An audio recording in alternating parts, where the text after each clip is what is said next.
এই বিজ্ঞানের যুগে আমরা অনেক কিছু বাবা কুসংস্কার বলে চালাই, কিন্তু আজকের দাঁড়িয়ে আমি একটা জিনিস বলতে বাধ্য হচ্ছি, আমিও জীবনে এটাকে মানতাম না খুব একটা। রাস্তায় বেরোলে, কারণ গাড়ি নিয়ে পথে রাতে ঘাটে যেতাম, অনেক রাত্রেবেলা সারা রাত গাড়ি চলছে, আমার মার ঘুম হতো না, সারাক্ষণ ফোন করতো। তাই সামনে বিড়াল পড়লে আমরা সবসময় জানতাম এ হয়তো কুসংস্কার, এ কাল্পনিক, সামনে বিড়াল পড়েছে এটা কাল্পনিক হতে পারে। কিন্তু আমার মা যেদিন মারা যায় তার ঠিক আগের দিন রাত্রেবেলা আমি দক্ষিণ 24 পরগনা থেকে গান করে মেদিনীপুর যাচ্ছিলাম, তেল পাম্পে দাঁড়িয়েছি, হঠাৎ সামনে থেকে দুটো কালো বিড়াল পার হয়ে গিয়েছিল বাবা।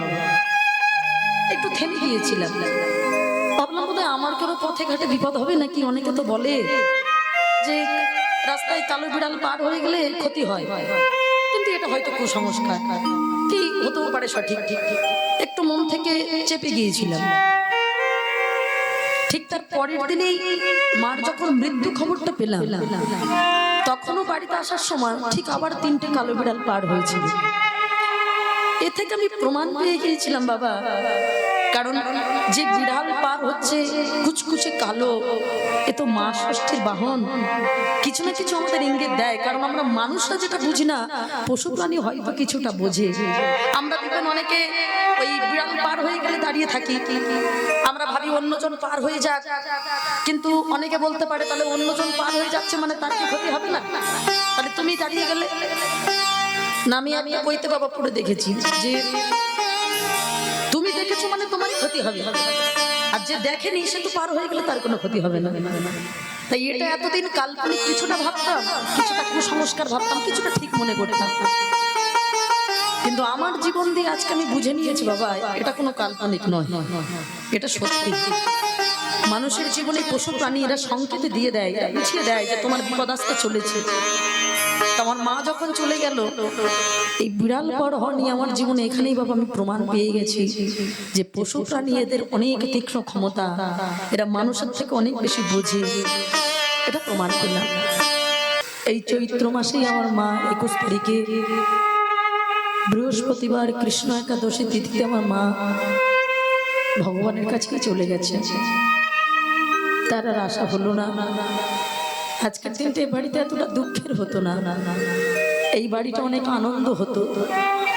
মা হয়তো আপনাদের মতো চেয়ারে বসে আজও আমার গান শুনতো এবং খুব আনন্দ করতো, কিন্তু আজ সেটা আর হলো না। আমি ছিলাম তখন পশ্চিম মেদিনীপুর গানে, তখনই মা মারা যায়। অবশ্য আমি জানতাম না, আমার বাবাই বলেছিল মেয়েকে যেন না জানানো হয়। তবে মায়ের মৃত্যুটা বড় অকস্মাৎ মৃত্যু, কোনো কষ্ট নেই, কোনো যন্ত্রণা নেই। খুব সুন্দর একটা মন্দির করেছিল, আমাদের যেতেও বলেছিল, গোপালের একটা মন্দির করেছে, 2 তলা মন্দির। যেদিন চলে যায় সেদিনও পাশে গ্রামে কীর্তন শুনেছে, কীর্তন শুনে হঠাৎ বাড়ি এসে বলছে দিব্যি খুব ভালোই ছিল, আমার খুব গরম লাগছে। একটু উঠে বসে বাপির হাতটা ধরে বলেছিল আমি চলে যাচ্ছি, আমার ছেলে মেয়ে দুটোকে একটু দেখো, বলি চোখটা বন্ধ করলো। এই যে কেমন মৃত্যু জানি না বাবা। যাই হোক, মা তো 52 বছর বয়সে, খুব কম বয়সে চলে গেল, ওটাই বড় কষ্টের যে এত তাড়াতাড়ি। আমরা সবাই জানি, আমরা কীর্তন করি, আমরাই বলি যে জন্মেছে যখন মরতে হবে আমাদের, এটা ঠিক, কিন্তু একটু সময় গেলে হয়তো এতটা কষ্ট পেতে হয় না। খুব তাড়াতাড়ি চলে গেল। তো আপনারা যারা চিনতেন সারথী মণ্ডলের কীর্তন, আপনারা অনেকেই ভালোবাসতেন, সে তো আর পৃথিবীতে নেই। আর তারা আমরা অভাগা সন্তান, খুব তাড়াতাড়ি মাকে হারালাম। ভেবেছিলাম যে মায়ের কাছ থেকে আমি কীর্তনটা শিখেছি, কি করে আর গাইব। বাবা বলেছিল তুমি গাইতে পারবে মা, তোমার মায়ের শক্তি ঠিক তোমায় গাইয়ে নেবে। তবে তোমার মা এমন জিনিস শিখিয়ে গেল যে তুমি জীবনে এই কীর্তনের মধ্যে দিয়ে অনেক অনেক হাজার হাজার মাকে তুমি পাবে। তাই কীর্তনটা তোমাকে ভুলে গেলে হবে না, এটা তোমাকে গাইতেই হবে। প্রায় 13-14 দিন আমি গান করিনি। আবার বৈশাখ মাসের 4-5 তারিখ থেকে আমি আবার গান শুরু করেছি। কি করব, আমাকে তো গাইতেই হবে। শিল্পীদের জীবনটা হয়তো এরকমই যে শত কষ্টের মধ্যেও আমাদের মুখে একটু হাসি আনতে হয়। যাই হোক, এত কঠিন কথা বলে আপনাদের মনটাকে আর ভার করে দেব না। যেহেতু মামার বাড়িতে ওনারাও বড় কষ্ট পাচ্ছেন, কারণ ওনাদের বাড়িতে মেয়ের মতো ছিলেন তো মা, অনেকের কাছে খুব ভালোবাসার মানুষ। এই জায়গাটার ভারাক্রান্ত করব না। আজকে আনন্দের উৎসব, প্রতি বছর ওনার বাড়িতে কীর্তন হয়। সেই দাদুর বাড়িতে দাদু চলে গেলে কি হবে, দাদুর ছেলেরা, মামারা, মামিমারা সবাই মিলে সে অনুষ্ঠানের আয়োজনটাকে ঠিক বজায় রেখেছে। এটাই তো প্রকৃত সন্তানের কর্তব্য, এটা রাখা উচিত। আজকে মহাপ্রভু তিনি সবার দ্বারে হরিনাম প্রচার করলেন। কেমন ভাবে? অসাধনে, মানে যাকে সাধনা করতে হলো না, বিনা সাধনে সবার দ্বারে তিনি হরিনাম প্রচার করলেন। কথাটা কে বলছে? আমার গোড়া বড় দল ঠাকুর, যিনি যেচে সেদে সবার হাতে ধরে আবার পায়েও ধরে। কেন মায়েরা? যিনি কলির ভগবান, যিনি রাধা কৃষ্ণ মিলেমিশে আমার গোড়া তনু কলিযুগের মাটিতে, তিনি কেন হাতে ধরতে গেল আবার পায়ে ধরতে গেল? বলে দেখো, আপনি আচরি ধর্ম জীবেরে, যদি নিজে যদি আচরণ না করা যায় তাহলে অপরকে শেখানো যায় না। আগে নিজে আচরণটা করতে হবে। হ্যাঁ, আগে নিজে যদি আচরণ না করা হয় অপর জীবটা বুঝবে না। ভগবান বললেন, আমি 3 যুগে রাজা হয়েছি, 3 যুগে অস্ত্র ধরেছি, কিন্তু কলিযুগের মাটিতে আমি আর রাজা হব না, আমি আর অস্ত্র ধরব না। রাম আদি অবতার ক্রোধে নানা অস্ত্র ধার, অসুরের করিলে সংহার, এবি অস্ত্র না ধরিব, প্রাণ কারো না মারিব, হরি নামে চিত্ত শুদ্ধি করিব সবাগা। সবার দ্বারা হরিনাম প্রচার করলেন। আর এই ভগবান তিনি কি করলেন? বলে দেখো, আমাকে পেতে গেলে কলির জীব তোমরা ভালো করে শিখে নাও। ভগবানকে পেতে গেলে শ্রীমদ্ ভাগবত গীতা জানিয়ে দিল, ভক্ত পদ ধূলি, ভক্ত পদ ধৌত জল, ভক্তির ভুক্ত অবশেষ 3 মহাবল। ভক্তির চরণ ধূলি, তাতেই মোর স্নান কেলি, তর্পণ মোর বৈষ্ণবের নাম, বিচারে করিয়া মনে, ভক্তিরস আস্বাদনে, মধ্যস্থ ভাগবত পুরাণ। শ্রীমদ্ ভাগবত গীতা জানিয়ে দিল, ভগবানকে পেতে গেলে 3টি জিনিস প্রয়োজন। এক হচ্ছে ভক্তের পদধূলি, ভক্ত পদ ধৌত জল, আর ভক্তের ভুক্ত অবশেষ। তার ভিতর থেকে প্রথম জিনিসটাকে আপনারা পাননি, ভক্তের পদধূলি। কত কত ভক্ত এখানে বসে আছেন, জনে জনে সবার পায়ে হাত দিয়ে প্রণাম না করা গেলেও একটা সহজ উপায় আছে। যে আসনে বসে আমরা কীর্তন শুনছি বাবা, এই আসনে কত ভক্তের পদধূলা পড়ে আছে না? কীর্তন প্রারম্ভে, কীর্তন শোনার আগে ওই ধুলোটা একবার একটু মাথায় দিতে হবে মা। যদি বলেন কেন ধুলো মেখে কি হবে? বলে ধুলো তো শুধু মাথায় মাখতে চাইছি। আমাদের কলির ভগবান ধুলো শুধু মাথায় নয় বাবা, ধুলো সর্ব অঙ্গে মেখেছিল, সর্বগায়ে ধুলো মেখে বলেছিল, হে কলি হত জীব, একবার ধুলোটা মেখে দেখো, কত শান্তি আছে, কত আনন্দ আছে। প্রকৃত বৈষ্ণব হতে গেলে মনে রেখো, বৈষ্ণব কুলে জন্মগ্রহণ করলেই তুমি বৈষ্ণব নও, ব্রাহ্মণ কুলে জন্মগ্রহণ করলেই তুমি ব্রাহ্মণ নও। মহাপ্রভু নিজে বলেছেন, মুচি হই শুচি হয় যদি কৃষ্ণ ভজে, শুচি হই মুচি হয় যদি কৃষ্ণ ত্যাজে। তাহলে বৃন্দাবন মাঝে আমরা আসলাম, কিন্তু মায়েরা আমরা এখন যে ভক্তির কথা শুনবো, এই ভক্তির কথা শুনতে গেলে আমাদের যেতে হবে বর্ধমান জেলা। যেহেতু আমি প্রথম কীর্তনটা শুরু করেছি বাবা, আগে যদি গৌর কথা না হয় তাহলে তো কৃষ্ণ কথা হবে না।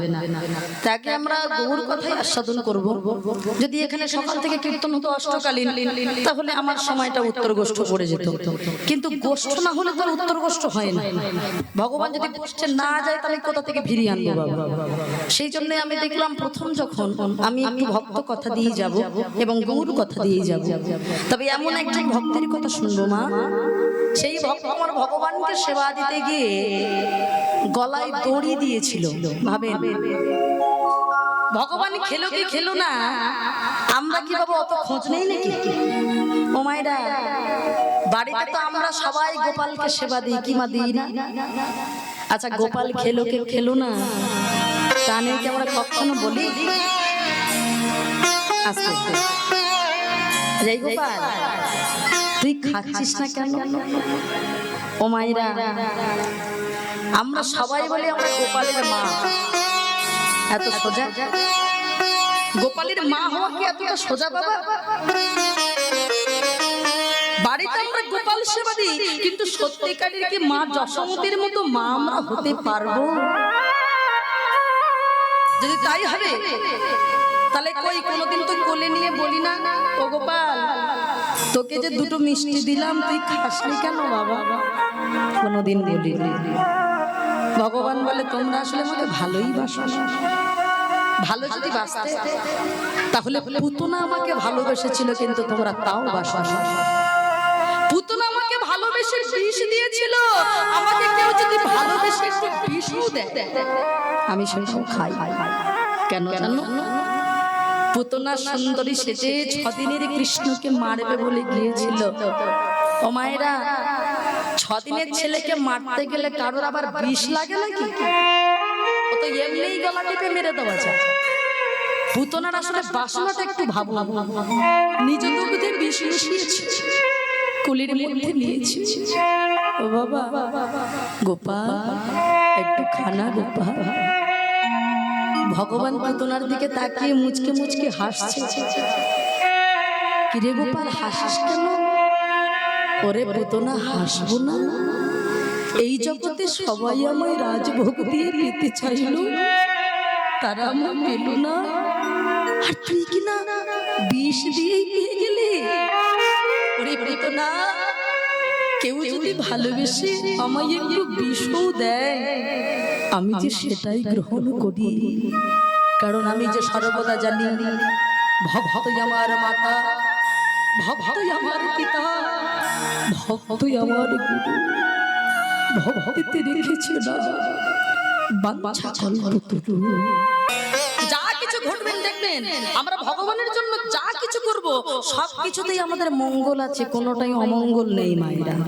হ্যাঁ, একটা কথা বলি মা, এই যে আমরা গুরু চরণ আশ্রয় করি, ভগবানের চরণে যে প্রণাম করি, সাধু গুরু বৈষ্ণবের চরণে প্রণাম করি, নিজের পিতা মাতাকে প্রণাম করি। আজকালকার দিনে ছেলে মেয়েরা আর বাবা মাকে প্রত্যেকদিন সন্ধ্যা হলে প্রণাম করে। আজকাল দিনে আর কেউ করে না বাবা। আসলে কি জানেন মায়েরা, দাঁত থাকতে মানুষ দাঁতের মর্ম বোঝে না। কি বলে? দাঁত থাকতে আমরা দাঁতের মর্ম বুঝি বাবা। যেদিন পিতামাতা নামক গাছের ছত্র ছায়াটা আমাদের ছেড়ে চলে যায়, সেদিনই বোঝা যায় বাবা কোথায় যন্ত্রণার কোথায় কষ্ট। হ্যাঁ, এই যেমন আমার তো হারিয়েছে, আমি বুঝতে পারছি বাবা, যার হারিয়েছে তারাই একমাত্র বোঝে। এ জগতের সন্তান মনে করে পিতামাতা আমাদের কি দিতে পেরেছে? ভালো বাড়ি করতে পারোনি, ভালো অর্থ দিতে পারোনি, ভালো সম্পদ দিতে পারোনি।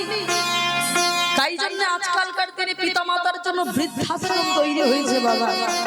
হ্যাঁ, একটা কথা মনে রাখবেন মা, মানুষগুলোই জন্ম নিলে মানুষ বলে না, মানুষ হবে যাকে যেদিন আধ্যাত্মিক চেতনা। মানুষের মতো দেখতে মানেই কিন্তু সবাই মানুষ নয় বাবা।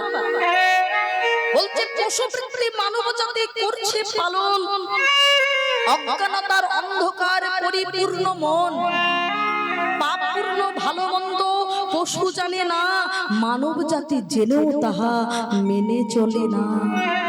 ইউনিভার্সিটি ডিগ্রি এদের আছে কত শত, তথাপি আর চলন বলন যেন মূর্খের মতো। বাদরের আদর বেশি হচ্ছে সারা দেশে, মাতা পিতার সেবা ছেড়ে এরা কুকুর কিনে পোষে। এমন কিছু মানুষ আছে বিশ্ব চরাচরে, হৃদয়ে ভরা নোংরা তাদের, ভদ্রবেশে ঘুরে, ভদ্রবেশে ঘুরলে দেশে মানুষ বলে না, মানুষ হবে জাগবে যেদিন তোমার আধ্যাত্মিক চেতনা নিতাই গৌর হরি। আজকাল আমরা পিতা মাতার চরণে প্রণাম করি না বাবা, সংসারে বড় বোঝা, গুরুজনের চরণে প্রণাম করি না। কিন্তু একটা কথা মনে রাখবেন মা, প্রণাম যদি আপনি করতে পারেন আপনি পাবেন, কিন্তু কিছু হারাবেন না। আমার মা, আমি যখনই প্রণাম করতাম, আমার মা মারা যাওয়ার আগে দুদিন আগে আমার সঙ্গে দেখা করেছে বাবা। আমি প্রণাম করতে আমার বুকের ভিতরে জড়িয়ে ধরতো সব সময়, ধরে আমাকে শেষ দিন বলে গিয়েছিল, শোনো মা, তোমার কিন্তু অনেক দায়িত্ব জীবনে, তুমি যেমন বড় হবে তেমন সাথে সাথে তোমার দায়িত্ব অনেক বাড়বে। সত্যি তাই ভাই, সংসারে ভাইটা তো ছোট, আমার যেন সত্যি দায়িত্ব বেড়ে গেল। মার যে একটা কীর্তন দিত বড় করে, সেই অনুষ্ঠানের দায়িত্বটাও আমারই হয়ে গেল। মা যদি করায়, গোবিন্দ যদি করায়, নিশ্চয়ই পারবে।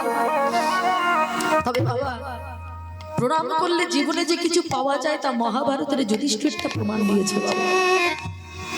কুরুক্ষেত্রের যুদ্ধ যখন দুদিন বাকি, যুধিষ্ঠির ঠিক সেই সময় গান্ধারীর কাছে গিয়েছে। গান্ধারীটাকে ওই যে জেঠিমা 100টা ছেলে, বড় মা, ও বড় মা, আমি তোমার কাছে একটা জিনিস চাইতে এসেছি। কি চাইতে এসেছিস? চলে যা, দূর হয়ে যা। আমার 100টা ছেলের সঙ্গে তোদের 5 ভাইয়ের যুদ্ধ হবে, কেন এসেছিস আমার কাছে? চাওয়াটা দেখুন মা। বড় মা, আমি যে তোমার কাছে একটা জিনিস চাইতে এসেছি। জিনিস? কি জিনিস?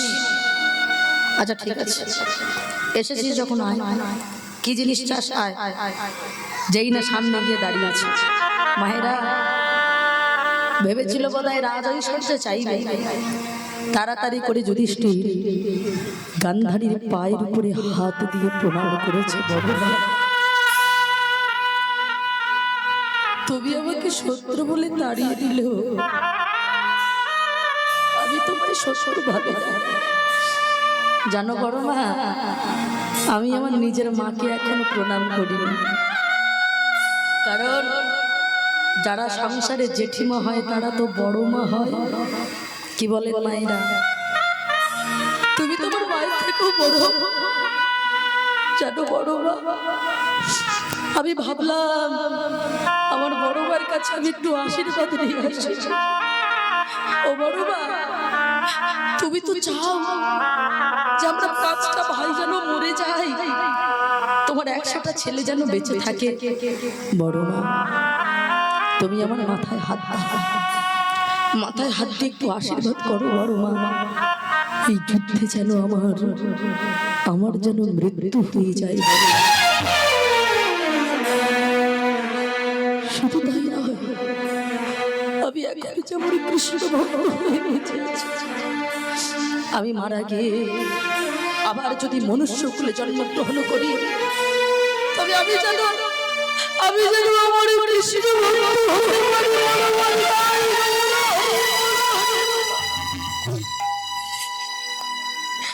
বলেন তো বাবা, তার কি আর থাকে? কি বলেন মায়েরা? যে এতক্ষণ শত্রু বলি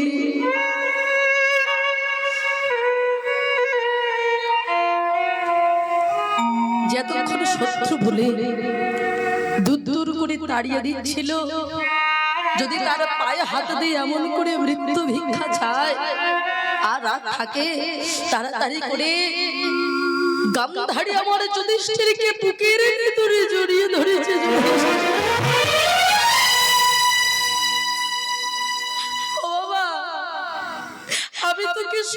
বলে দাঁড়িয়ে রয়েছে।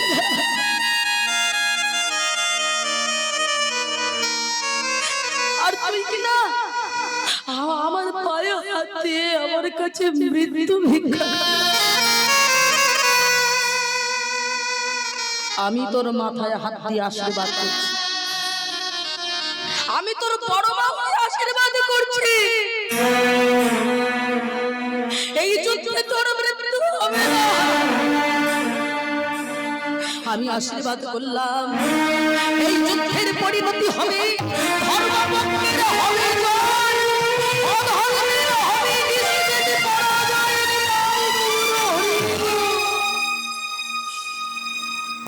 হ্যাঁ গো বাবা, গান্ধারী খুব ভালো করে জানতো তার 100টা ছেলে অধর্মের পক্ষে আর ওই পঞ্চপাণ্ডব ধর্মের হয়ে লড়াই করছে। তা সত্ত্বেও মুখ থেকে আশীর্বাদটা বারবার হয়ে গেল, ধর্মের হবে জয়, অধর্মের হবে পরাজয়। কেন বলেন তো? ওই যে পায়ে হাত দিয়ে নিচু হয়ে প্রণাম করেছিল বলে। হ্যাঁ, কথাই বলে বাবা, যদি পেতে চাও কিছু তবে আগে হও নিচু। যদি তুমি কিছু পেতে চাও তাহলে তোমাকে আগে নিচু হতে হবে, নচেত তুমি পাবে না। আশীর্বাদ তো পাওয়া হয়ে গেছে, যেই না চলে যাচ্ছে ভগবান পিছনে দাঁড়িয়ে মুচকে মুচকে হাসছে। যুধিষ্ঠির, আমি জানতাম আমি সব থেকে বেশি বুদ্ধিমান, আমি দেখলাম তুমি আমার থেকেও বেশি বুদ্ধিমান। আরে বাবা, সবাই পরীক্ষা দিয়ে পাস করে, তুমি পরীক্ষা দিলে না, এমনি রেজাল্ট আউট হয়ে গেল। ধর্মের হবে জয়, অধর্মের হবে পরাজয়। তাহলে চলুন মায়েরা, আমরা সবাই মিলে তেমন সেই ভগবানের গুণানুগুণ কীর্তন গাইব। আমাদের চলতে ফিরতে তার নাম করতে হবে। পথ চলিতে আরে বলিতে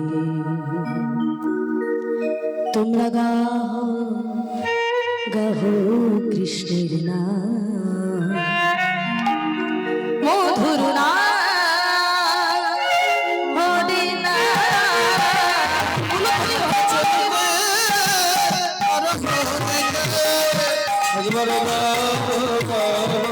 কৃষ্ণের নাম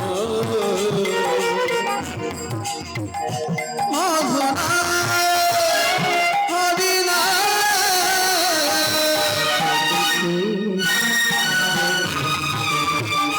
তোমরা কৃষ্ণের মধুর হরি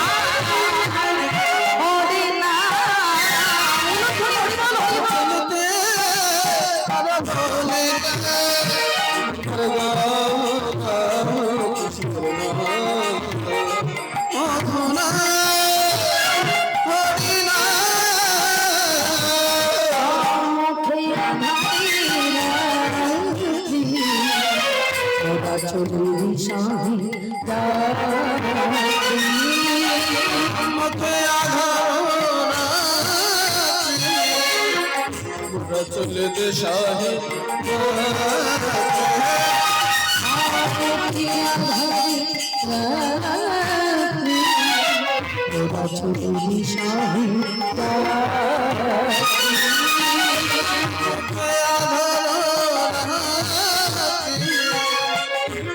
চলে দে শাহী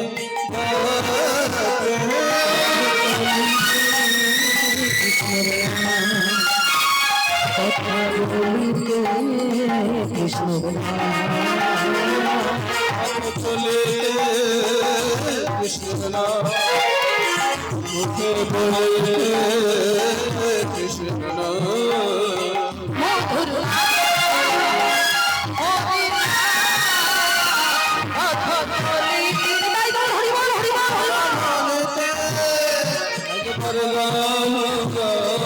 কৃষ্ণের নাম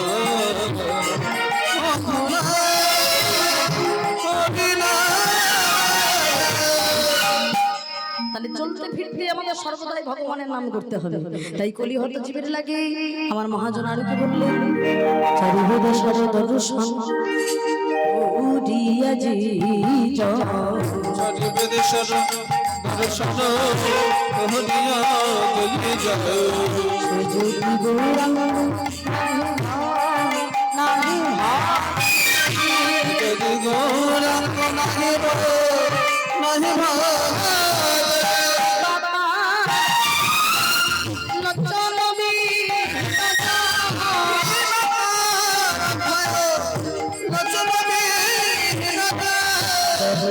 দর্শনে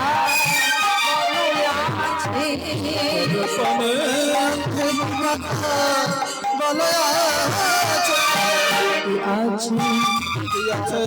আছে কি আছে কি আছে আজ কি আছে অন্ধেরায় কি আছে আজ কি আছে নাই গিয়েছি অন্ধেরায় নাই কাজ কি আছে সর্বঙ্গ লাগে নজর দিয়ে আছে আজ কি আছে কথাটা কি বললো মায়েরা বলে যার সর্বাঙ্গ থাকিতে নয়ন গিয়াছে অন্ধের আয়নায় কাজ কি আছে। আমাদের অন্ধ মানুষের যেমন আয়না লাগে না তেমন দেখবেন আমরা অনেক পাণ্ডিত্য অর্জন করি। আমরা ভাগবত পড়েছি, রামায়ণ পড়েছি, মহাভারত পড়েছি, 8টি পুরাণ পড়েছি, 4টে বেদ পড়েছি, কিন্তু কৃষ্ণ বলে আমি কাঁদতে পারি না। তাহলে কি পাণ্ডিত্যের কোনো প্রয়োজন আছে? ভগবান বললেন শোনো, আমাকে পেতে গেলে পাণ্ডিত্য নয়, শুধু ভক্তি আর চোখের জল থাকলেই হবে। হ্যাঁ, বিদু বিদা কিছু নাই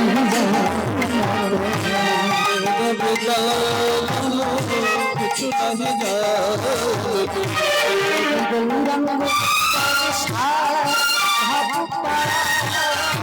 যদি গৌরাঙ্গ গণেশ ভগবান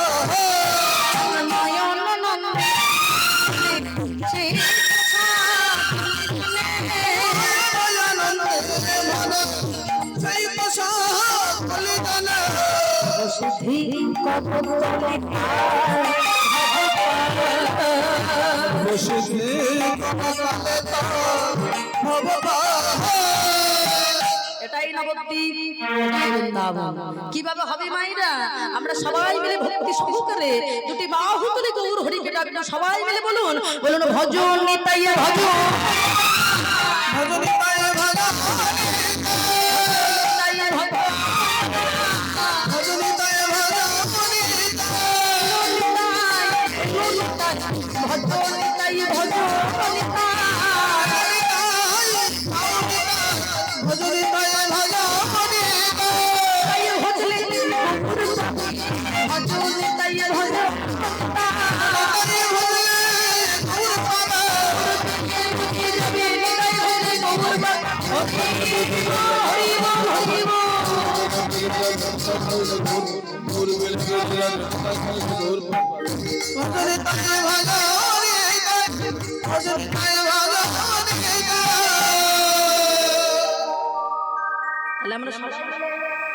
আমরা চলুন মধুময় ধাম বৃন্দাবনে যাব।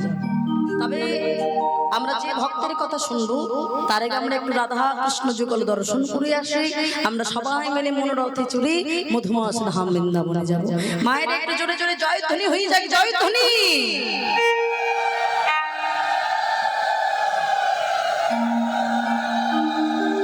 আচ্ছা, এটা জয়ধ্বনি হলো না উলুধ্বনি হলো? হ্যাঁ, কি বলেন বাবা? উলুধ্বনি তো। এই জন্য সংসারে অশান্তি হয়ে যায় বলে। হ্যাঁ, এই বাবারা বলে আর মায়েরা করে দেয়। বললাম জয়ধ্বনি, দিন করে করে দিয়েছে উলুধ্বনি। বাবা আগে তো জয় দিতে হবে বৃন্দাবনে গেলে। বাবা জয় রাধা রানী কি জয়, শ্যাম সুন্দর কি জয়, বৃন্দাবন ধাম কি। চলুন সবাই মিলে আমরা মধুময় ধাম বৃন্দাবনে ঘুরে আসি। চলো রে মনে বৃন্দাবন কি ধাম, ভুলি কি রাধা রাধা मिलेंगी वो बिहारी, मिलेंगी वो खुशी हरी, मिलेंगी वो बिहारी, मिलेंगी वो खुशी हरी। बोले वृंदावन की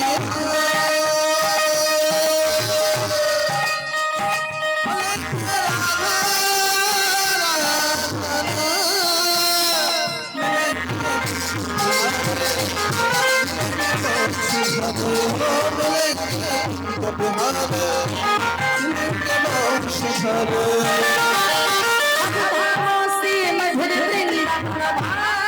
है, मीठो मधुर सिरा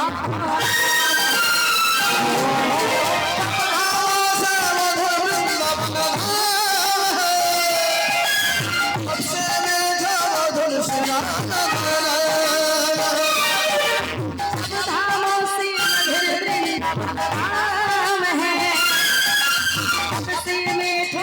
मधुर से राम धावा से मधुर वृंदावन से मीठा मधुर सुनाम बन की धारी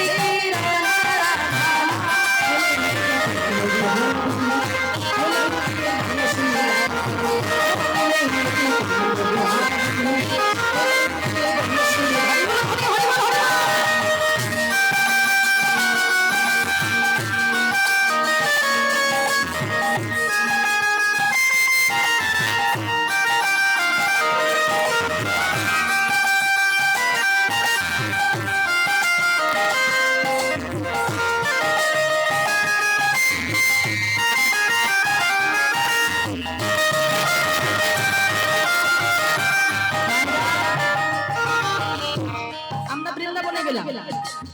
এবার বৃন্দাবনে গিয়ে আমাদের কি করতে হয়? বলে বৃন্দাবনে গিয়ে আমরা আগে যমুনা স্নান করি, আর যমুনা স্নান করে তবে আমাদের রাধা গোবিন্দ দর্শন হয়। তাহলে এটা যদি বৃন্দাবন হয়, এখানে যমুনা কোথায় মায়েরা? বলে এখানে শুধু যমুনা নেই, এখানে গঙ্গাও আছে, যমুনাও আছে। একটি নয়ন যদি গঙ্গা হয়, মনে রেখো অপর একটি নয়ন হলো যমুনা। আর এই দুটো যখন কৃষ্ণ নামে প্রভাবিত হবে, তোমাদের এই দেহমনটা সুস্থ হবে, এখানেই গোবিন্দ তোমরা দেখতে পাবে। তাহলে মায়েরা আমাকে প্রতিদিন কি করা উচিত? বৃন্দাবনে গেলে ভগবানকে পাওয়া যায় সেটা নয়, এখানে বসেই ভগবান পাওয়া যায়। তাহলে সবাই মিলে নয়ন জল দিয়ে প্রতিদিন আমরা কি বলবো? সবাই তো বাহুটা হলো ধরে করে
Bilengi